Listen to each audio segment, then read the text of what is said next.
about your relationship with Hopkins. I fell in love with Gerard Manley Hopkins' poetry when I was about 17. I think the first poem of his that really got me was Spring and Fall. You know, as a teenager, you know, those melancholy years when you're so sensitive and you start to open up to feelings of mortality and yearning and all that. The poem spoke to me particularly, and his religious poems are so great. The Wind Hover and Pied Beauty and all those. But in a way, I feel like Spring and Fall speaks to the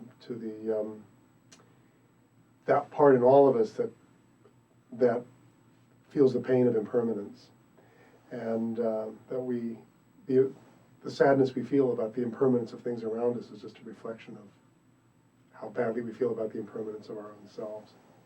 So I thought it was I've always loved it, and I love his rhythms, and I love the wild invention of words, and it's Hopkins' poetry is, I would call it absolute poetry. It's not colloquial speech.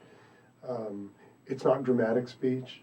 It's peculiarly and specifically poetic speech, and I don't think there's ever he's a one-off, really. There's no one else, never been anyone else quite like him. I know that just from talking personally, that you're a poetry nut, a poetry person. I do love poetry. A closet poetry Yeah. a lover, and it's so interesting to me to have, national, international figures come and do these poems who people know as one thing, Right. and then all of a sudden you scratch the surface, Sure. and there's this poetry. Yeah. Maybe tell me a little bit about your relationship with poetry in general. Well, I've always loved it. I'm an actor. I'm a language actor, and for me, it's I love the text, and I love the language in the plays, and I came to Shakespeare very early, and I've always loved it. I love the language, and I don't even care if the poetry's virtually impenetrable, like certain poems, but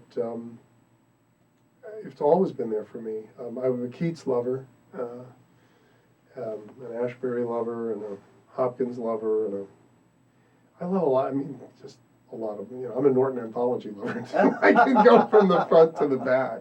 I've also published a few volumes of poetry over the years. Kenred Elmsley published a volume of my stuff a few years back, and Avon published two books in the 70s. Wow. But I don't write anymore. But I've never stopped loving it. And tell me a little bit about the difference between performing a poem and performing a play with dialogue.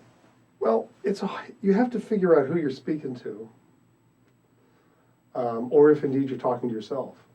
Poems sometimes are addresses clearly to another person, and sometimes they're like soliloquies. They're sort of overheard speeches to oneself. You got to figure out where the object is. Who you're speaking to first, and because especially with poetry like Hopkins, which is dense and where the language is very heightened, and there are words in this poem that don't even exist, that only exist in this poem.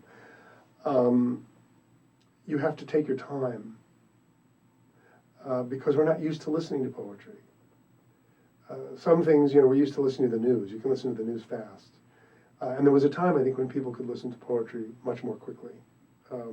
Shakespearean audiences were used to hearing Shakespeare on the stage spoken with much more greater rapidity than they are now. But people aren't used to hearing poetic diction, and it goes by so quickly that you have to, I think, be prepared to take time with the poem. Make it as much like speech as possible, I guess. Every poem has a different requirement. Great, it's fantastic. Just one last thing, if you could look at the camera and Sure. say the word poetry. Poetry.